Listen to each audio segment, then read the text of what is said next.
Hey everybody, it's No Vacancy Live time! And you got to try to guess where I am today. I'm Anthony. Welcome to No Vacancy Live. That's my friend Glenn. You're watching the #1 show in hospitality.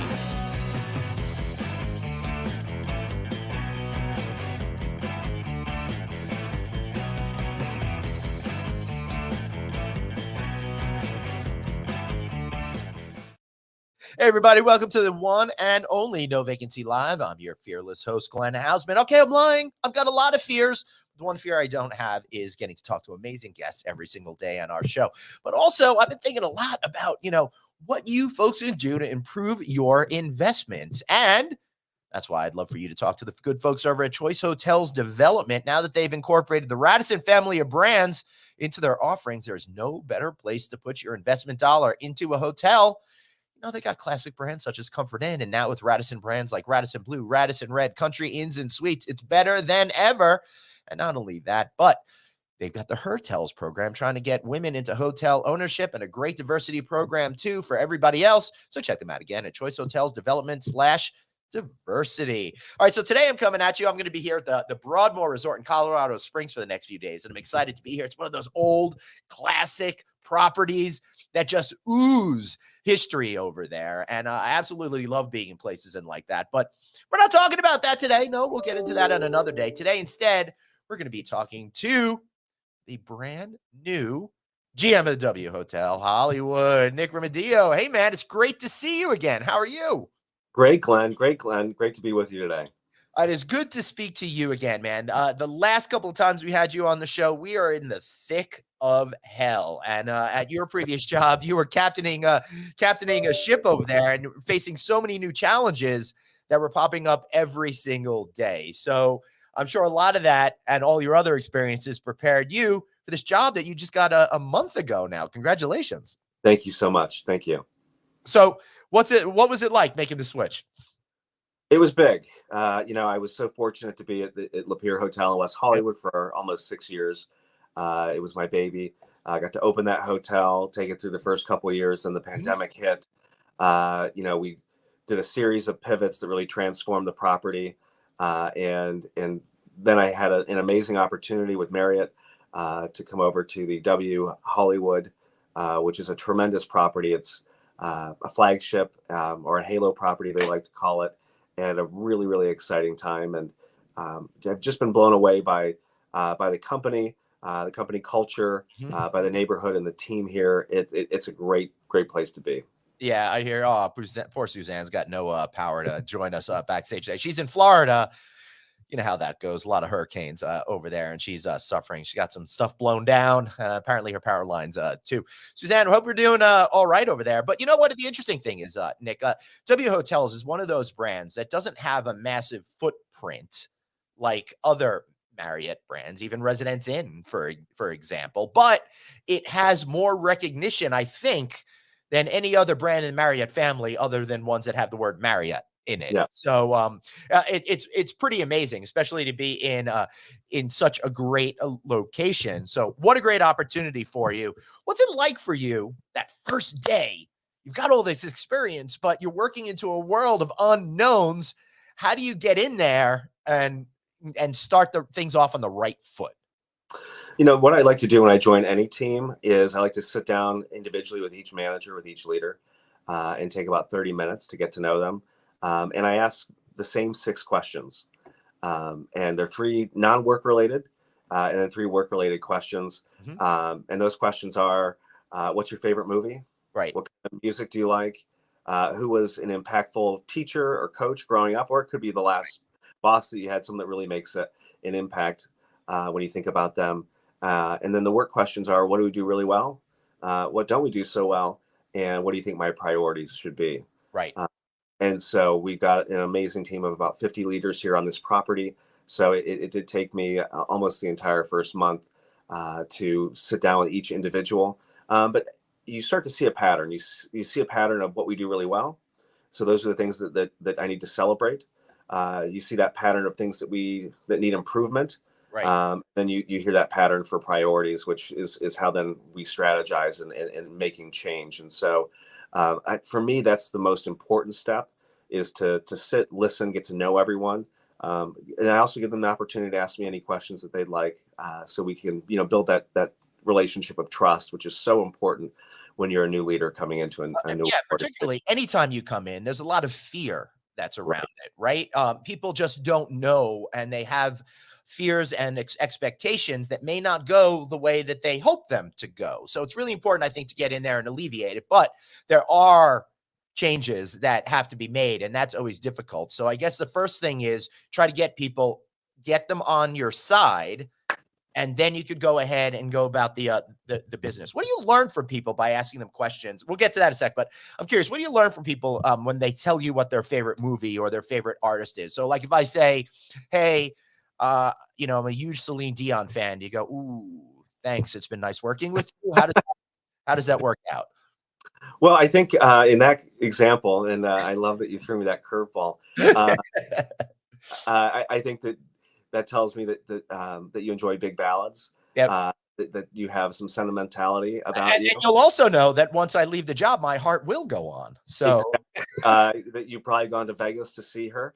uh, Things like that. No, I think the movie question, it tells you a little bit about the person, right. in a non-invasive way. Mhm. So, for me, my favorite movie is Rocky. Yep. It is, a story about, that 1,000,000 to 1 shot, going for it, optimism, the hard work and grit. And those are all things that are near and dear to me. When people tell me The Notebook, then that's obviously a very romantic movie. Right. Again, that sentimental side. But it's just also a fun thing because it's a question that people don't expect. It Right. usually brings a smile to their face. One team member, shared that they actually don't like movies. That their favorite thing to watch is the stock market, and they're very invested. They've invested their entire career. They're building a great retirement, and so that just gave me some insight into that individual in terms of a Right. person who takes, very thoughtful, takes planning very seriously, in providing for their family, which are all great things to know when you're getting to meet someone for the first That's time. fascinating because you could really draw a direct line, I suppose, to the way that people enjoy their private lives for how they comport themselves professionally, and how you're able to connect with them on a more human level through that. Exactly. And that's like the human connection really is. And, we talk about it, but you can't say it enough. The human connection is so, so important, Mhm. when you're in any kind of leadership role overseeing people. Because at the end of the day, if you really break it down, our responsibility as leaders is to get people to do what we need them to do, when we need them to do it, how we need it to be done, and hopefully they understand why we need it to be done. So when you're in that role, that human connection is so, so important. Right. So you get to know everybody. What's it like, that process of getting to know everybody? Because it's a whole lot of input really, really quickly. I think about, back in the day when I was like a professor at NYU in the graduate school, for example, that first day, or when as a camp counselor, you have to try to get to know all the kids' names and something about them. But you're dealing with a lot of people. I could remember 15, 16 people that I'm going to be engaging with on a regular basis, but 50 plus, that's pretty complicated. Well, I think that engagement process, asking those questions, it really helps me, imprint the names to the face. It really gives me that background that helps me memorize who they are, a little bit of what they're about. And so, beyond getting to know them, it does actually help me get to know their names, which is really important. You want to be able to recognize people by name, and, Right. it shows care, and that you want to get to know them. Yeah, so, like, for me, you'd be like, "Oh, that's Fishhead Glenn," because I know he loves, that jam band and stuff like that, right? Exactly. It really, and I think it's a smart way to do things, because when you see, like, those, people that can memorize the whole studio audience when they're showing off one of those daytime talk shows, they always try to, associate those names with, features, characteristics, and personality elements, and by creating visuals in your mind that way, I think it really helps cut through that, and you can remember people a bit easier, right? Absolutely, 100%. All right. So now you've gotten to know the people. Yep. What are you thinking about in terms of those changes that you need to make in order to make the property, obviously, put your Sure. imprint on it? I don't know what the condition of it was. I assume the previous general manager was doing a great job, but still changes Right. have to be made, right?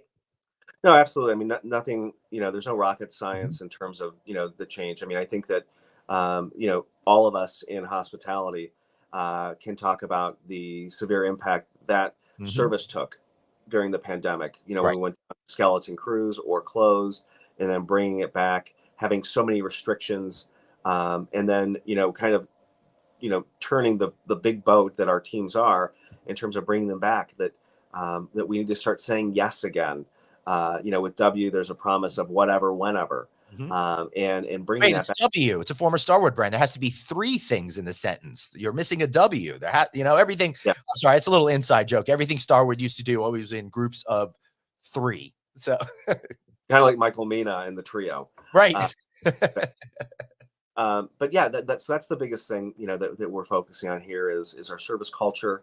Mhm. We're getting ready for a big renovation starting in February, and so at this time, as we're beautifying the property, we're going to be focusing on reviving our service culture, Mhm. and getting it ready to do what we're supposed to do, which is welcoming our guests every single day, finding ways to say yes to them, to celebrate them, to recognize them, and give them those reasons to come back. And service is so important for a number of reasons, but it's also important for revenue because those guests who are with us should be the easiest guests that we should be able to get back, that we're not spending marketing dollars on finding new business. Did you inherit a team that had been there a while, or is that particular property experiencing the same amount of churn the rest of our industry has been seeing? Same trend that our industry has seen, but I have to tell you, it was probably the biggest pleasant surprise that I had Mhm. was the great team of individuals who were really passionate. They're excited to be here. They love working together. I think the camaraderie that I found was something remarkable, in the sense that in many times you find these different factions on teams, and people who may or may not like each other that much, and here it's really just been really positive. Nick, how do you win over those people to get them on your side? I think it's building trust. I think it's Mhm. building trust. I think it's being transparent. Letting them know what's important to you. Yeah. As a leader, letting them know also that you're there to support them. And I think that Yeah. one of the most important things that we can ask as leaders is, what are your goals? What's your career trajectory? Yeah. That way, I can be aligned. Our team can be aligned to help you get there. And I think that's the magic that happens when people realize, when they trust that Right. their leadership is there for them, that they're going to invest in them. It's not just a transactional thing where you do a job and get a paycheck, but that you're invested in their success, that you get the most amazing results. That's interesting. A few weeks ago, we had on Simon Mendy. He's the president at Aimbridge of the Select Service Division, and we were talking just about this. And Right.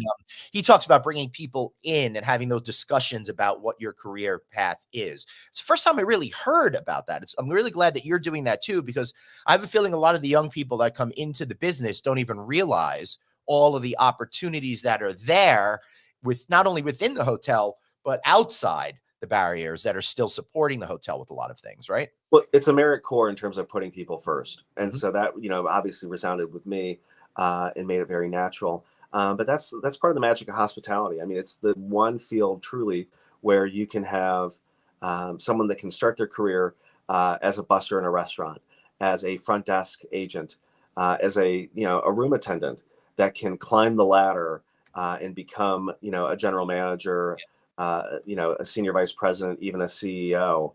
And that's the magic of hospitality, and obviously the opportunities to travel and to live all over the world. Yeah, and you could grow your career in a speedier way. According to the AHLA, 80% of people that start in the hospitality business can get promoted within the first year by by focusing and doing their job. I've got a question. I want to talk about the renovation and stuff like that. And our viewer Kyle is asking, "Hey, your hotel's in a great location. However, many new hotels popped up in the LA area. Renovations are needed with the property, which you said are going to commence in February. How's the renovation going to separate from you from other hotels?" So I guess the question is, what are you thinking about, and how much of a role do you actually have in that, being that it's November, you started Hmm. last month and it starts in February, and Sure. this stuff was probably in the works for a year or so? Absolutely. No. And there's a lot of details of that I can't speak about. Of Uh, course.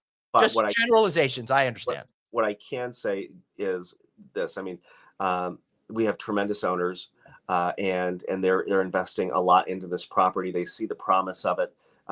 This is an amazing neighborhood, and it should be a star. It opened as a star with my good friend Jim McPartland, who opened the W in 2010, and it's going to be a star again. And I think it's going to realize that promise of what W hotels should be. In terms of my role, obviously starting very late. Yeah. No, I mean I'm not there for the design process, but I think the biggest challenge that a general manager can lead is that because we're not closing the hotel. Are you So doing the closing 3 floors kind of routine? yes, so it's the sequencing of the Yeah. renovation. It's managing the renovation process, with the project team, with the general contractor, and doing so in a way that does a number of things. Right. One, we have to make sure that our team is informed and that they know what's going on. Renovations are very disruptive, and for employees, it can be very stressful. So we want to alleviate the stress. We want to tell them what the plan is, and it's always subject to change because construction is always so fluid. The Right. second thing is that, and we need them to feel very confident in what's going on, because if our team is prepared, they can then take care of our guests. And the guest experience also should not be impacted in a significant way. So we're really focused on being very thoughtful in terms of the sequencing and making sure that we have a great guest experience while we're open, and that the guests can be a part of the process and a part of the transformation. And so having renderings and mood boards and things like that, getting them really excited as it occurs, at the same time making sure that we uphold our promise to them, and that they have a great stay while they're with us. Right, so you're able to tease what's coming to your guests to get them engaged in future stays, because there is a possibility at this point, after 12 years, people are like, "Oh, it's a little bit old," and they might not realize that on a conscious level, but they're Right. feeling it. So when they walk in and they see that, oh, all these changes are happening, I bet you that changes the mood of people immediately, even if the product itself is not where you want it to be at this very second. Right, exactly. And we know that service can cure so many ills. And if Absolutely. we have dated rooms, that can be okay, but service can never be dated. Service can never be stale. It needs to be authentic and genuine and warm. And working with someone that cares is Yeah. really how I sum it up. So what are you thinking about through service? If you could give me some examples that are really making guests love the particular property because of the people that are there. I think it all starts obviously with the arrival experience. And there's communication that can occur in the pre-arrival. I don't want to minimize that, but Yeah. it's the arrival. It's when you get out of the car. It's how you're greeted by valet. Um, it's when you share your name Mhm. with someone, and then that name gets passed along as you're through the process from the valet attendant. Then you go and you meet the bellman who opens the door for you, and then you go to that front desk, and that sense of, we're so thrilled to see you, Glenn. It's great to have you back. Yep. That recognition, those are, we can't minimize those touch points, the importance of that. Asking people, what brings you to Hollywood this time of year? Yep. You can answer those questions about why they're there, who they are. And then once you answer those questions, then the next question is, and then how can we exceed their expectations? How can we blow them away during their stay? Right. And those are the big things. And once we have that information, then it's kind of the journey that we start of connecting the dots, and realizing that at different moments, during their stay. So for It me, just that's the biggest. Go ahead. Yeah, it's just so difficult. I mean, what you're doing is what you should be doing, but it's just what I mean by difficult is it's really hard to break through that customer. They travel often. They stay in a lot of great hotels. I'm a big believer that the hospitality industry does like 98% of everything amazing. So you only Mhm. get that 1 or 2% to really get that mind share and get people to just not have a good experience, but one that they will actually remember. That is the big difference. I mean, I'm traveling 100 plus nights a year, Sure. 125, 150. I don't even remember sometimes what cities I've been to a few months ago, right? Let alone the hotels. So, how are you breaking through that overall clutter that general people have to really get in there and create those moments that they'll remember? I think it's understanding that we are different. That there's different guest types, Mhm. right? We have business travelers. We have guests who are traveling for leisure. Then you have subsets of that. With leisure. Is it a romantic trip? Is Right. it a family trip? Right. And so within those, and that can be one single person, from the business traveler to the leisure traveler to the romantic traveler to the family traveler, all one person, Right. traveling at different times. And so it's having the understanding of what those guests are looking for from that experience, that we then tailor our service to meet those expectations, because those are all very, very different expectations. So I think we have to know those reasons of travel to then come up with the plan of how we're going to do that. And with the business traveler, that they're not looking for overbearing service or things that take their time. Rather, it's more about how can we make things easier for them. Right. So are we coordinating? Can we coordinate transportation for them, so that way they don't have to think about it? Right. Are we, if they're holding business meetings in their room, for example, or calls, can we schedule housekeeping to go around those calls, so you're not getting the knock, knock, knock, and then Yeah. I'm on a call, and then you have to excuse yourself. And so it's little touches like that, making sure, can we coordinate breakfast for you in advance, and making sure that it's all easy. And that's just, one example of the business traveler, but that's how you stand out. And I think at the end, it's just, taking a moment just to look someone in the eye. If you were checking in, Glenn, just saying, it's great to see you. That's right. If there's anything I can do for you, my name's Nick. I'm here for you. Please reach out. That can make it's a small thing, but it makes a big difference. I agree. And I think it's the attention to detail and adding up all those small things that create an amazing experience that people go home with big memories from. I'm curious as to what your split is in business between group and leisure and business, being that you're in that Hollywood area. So, group, traditionally for this hotel, we have some of the most amazing meeting space, and actually, all of Hollywood. And when you look at, Beverly Hills, West Hollywood, the W Hollywood has, over 25,000 square feet of meeting space, from, breathtaking views on our rooftop, to our great room, which is our ballroom, 5,000 square feet, and a number of meeting spaces, anywhere from 500 to 1,000 square feet, that can accommodate a variety of meetings. So, group is, anywhere in that kind of 15 to 20% margin. We've got, there's tremendous, entertainment business here in Hollywood, Netflix, Paramount, to name a few. Yep. So that's, anywhere from, another 20 to 30% of our business, and then transient takes up the rest. Because this is, one of the iconic locations of Los Angeles, from, the Walk of Fame, the stars, Yep. Chinese theater, for example, they're all right here. Yep. Lord Daniel is saying, hey, Nick, I think what is amazing about our business is that every day is different. I totally agree. I mean, I'm on the this commentating side of things, but I see what y'all are doing, and I couldn't do the same thing every day. The thought of having to go to an office every day, rinse and repeat, just drives me crazy. So what's it like for you, never knowing, well, you kind of have an idea, but never knowing what's really going to happen every single day? Well, it always keeps you on the edge of your seat. That's for sure. Right. But no, I mean, that's where it gets exciting, because when the pop-up meetings, or the things that you weren't anticipating, it keeps you sharp. When you have those challenges that emerge, that require our immediate attention, the fire drills, if you will, that's part of what hospitality is all about.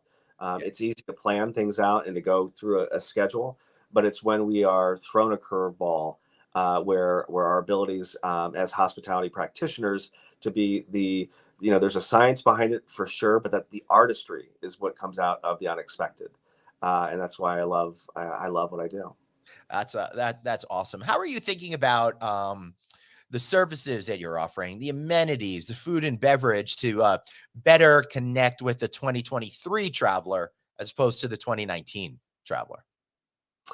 I mean, I am so excited that about the opportunities, about the the opportunities. The potential is endless, and so for me, I'm thinking about kind of the throwaway things. Yeah.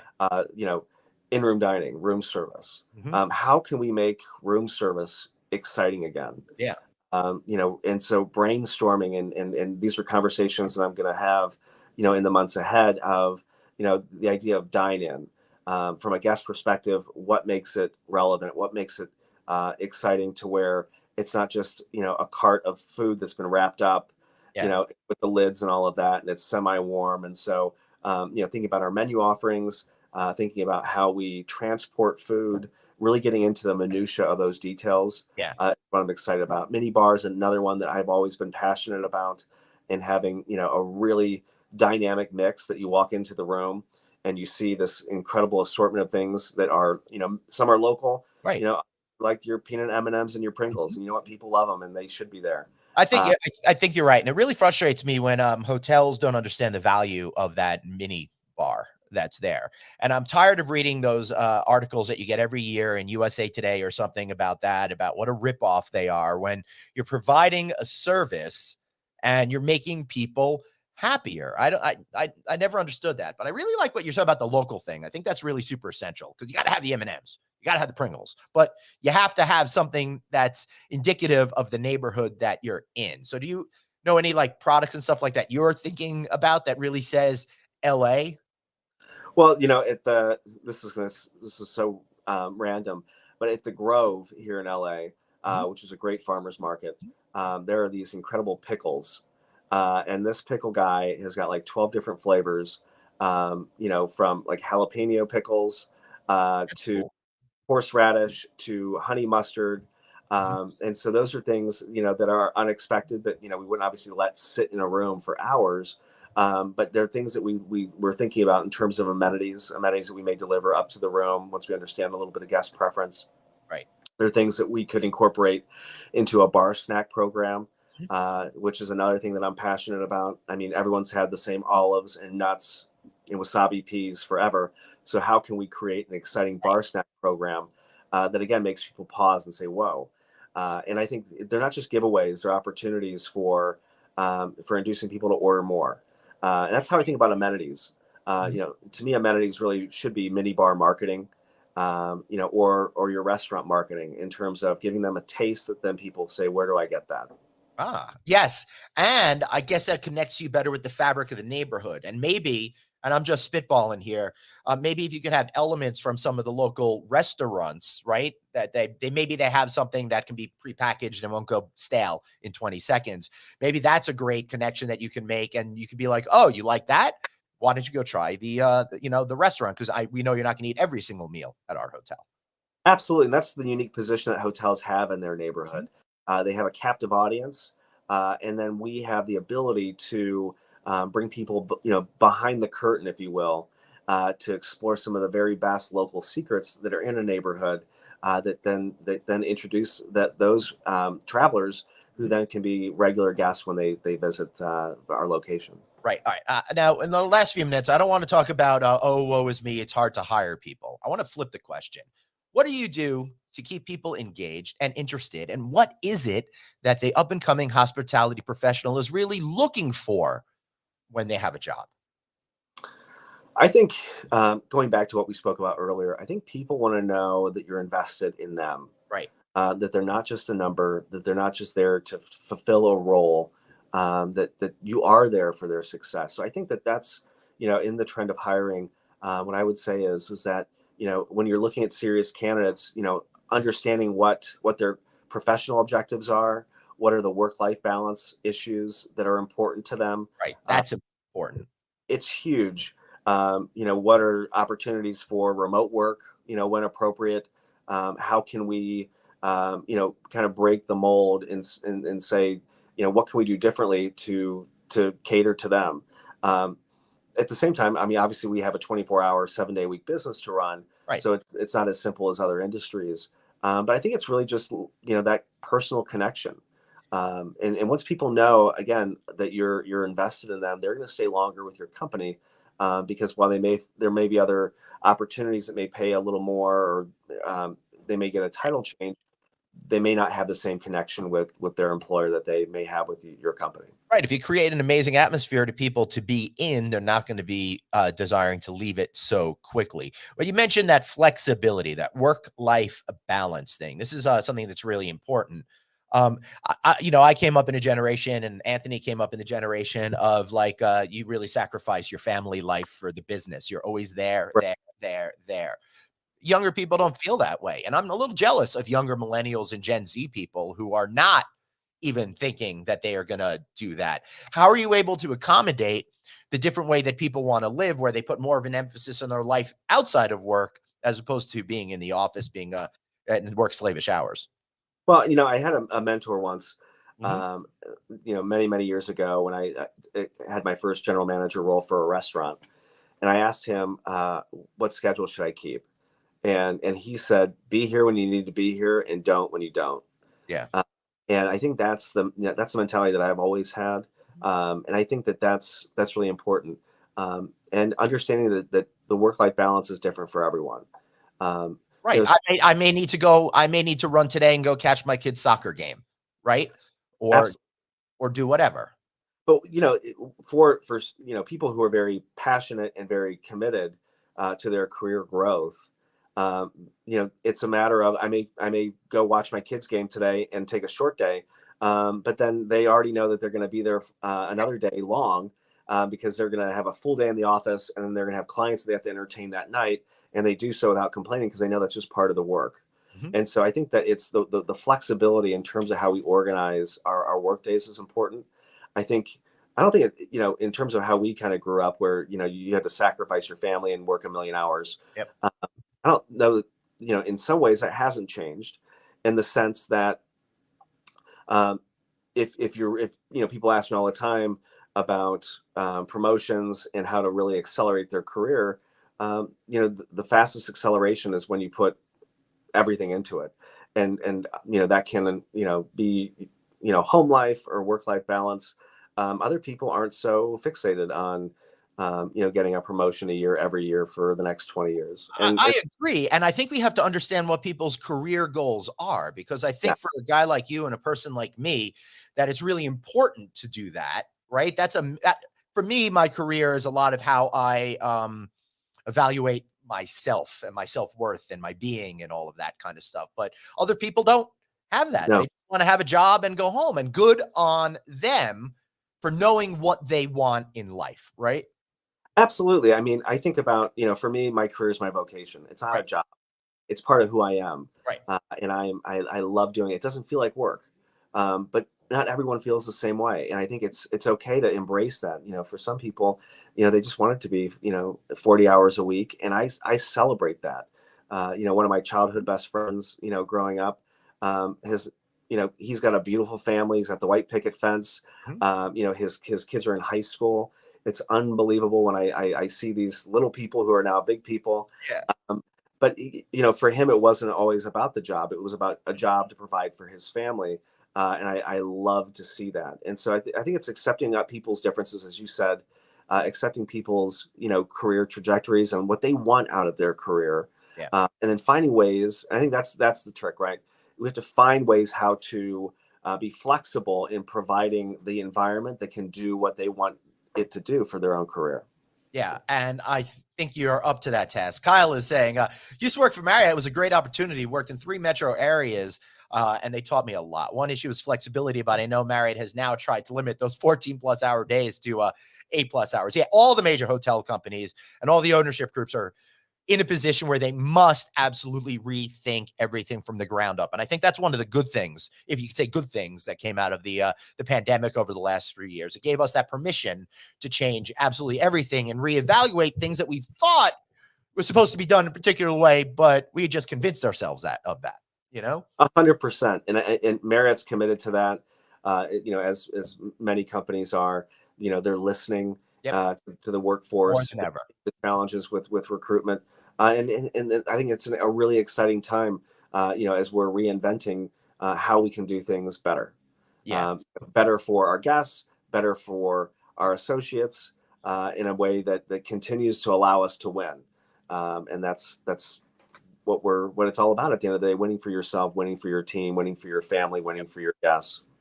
So when you've made it to a really great position within your career, what was your strategy? How did you go from that initial job that you had to getting that first general manager job? Give us a couple of tips on your strategy there. And what was your first job? My very first job in hospitality was I was a busboy at a fine dining restaurant. Awesome. At 15 years old. Yep. And I still think back very fondly over those days. Mhm. I think that and it wasn't something as a kid I was growing up saying I wanted to be, a restaurant manager or a hotel manager. I don't think anyone in hospitality ever grows up thinking that. You want Because to we get didn't even think about it. I mean, no right, one told you those jobs really existed, right? exactly. But I think, it became a passion of taking care of people. Mhm. And then as I started to climb, my passion then expanded, not just in terms of taking care of my guests, but in terms of taking care of my team. And I think that as I climbed the ladder, for me, it was important to be all in, to be deeply passionate. I can't work at a place unless I love it. And so I always, stayed away from jobs that I didn't feel that connection to.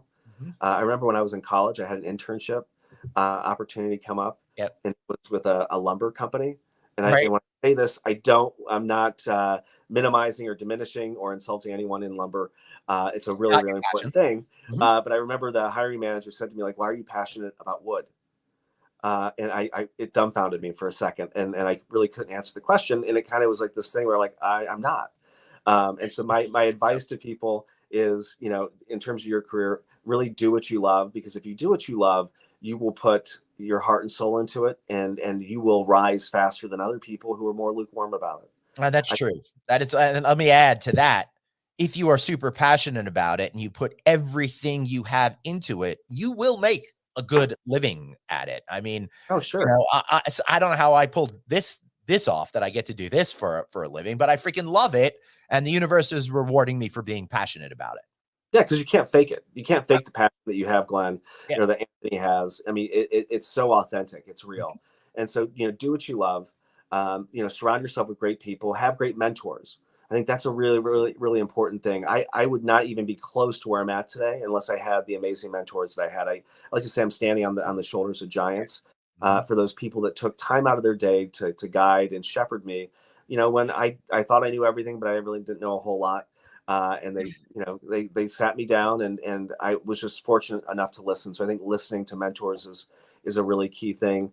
And I think something that I took away also from my last chapter at Lapeer in West Hollywood, was this, in the earlier parts of our career, job jumping from 1 year to 2 years to look for the next thing or to look for the next title.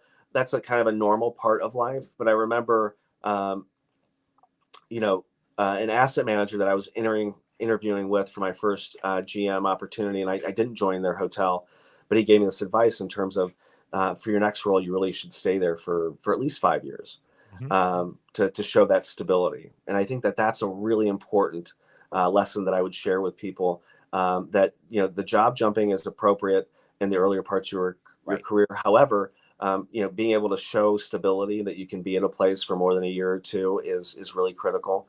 And what I can tell you, Glenn, is that there are things I would never have achieved at Lapeer with Kempton had I not been there for 5+ years. Right. Um, and the change that you can impact, I mean, it takes a lot to impact change. It takes the cycles of business that occur. I wouldn't have achieved a fraction of what I had done had I not been there, since day one. And that's the advice that I would give to people as they think about, transitioning into general manager roles or senior roles. The stability is crucial. Beautiful. I love it. What made you want to become a GM as opposed to, an executive at the top of a management company or a chief development officer or something like that? I think it's really about being of service, to your team. I mean, I remember in my first hotel job as a restaurant manager, there was a GM who just wasn't that great, and I thought, gosh, this is awful. We should do better. We should have better leadership. And I think that kind of inspired me to want to continue to climb the ladder, but to be of service. I mean, a general manager has the unique position of having a great relationship, with their owners, of being able to fight, to be able to have Mhm.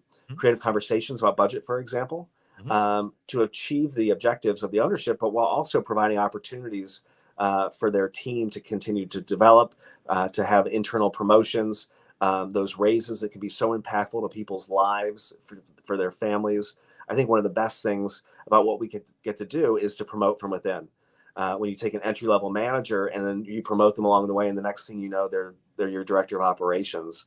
5 years later, and you've seen how this person has grown and transformed, and you were there along the way to watch them, create that magic. And I think that's one of the best parts of being a general manager. That's awesome. And I think a great place to leave it. Nick, plug your hotel. W Hollywood. We've got amazing things going on.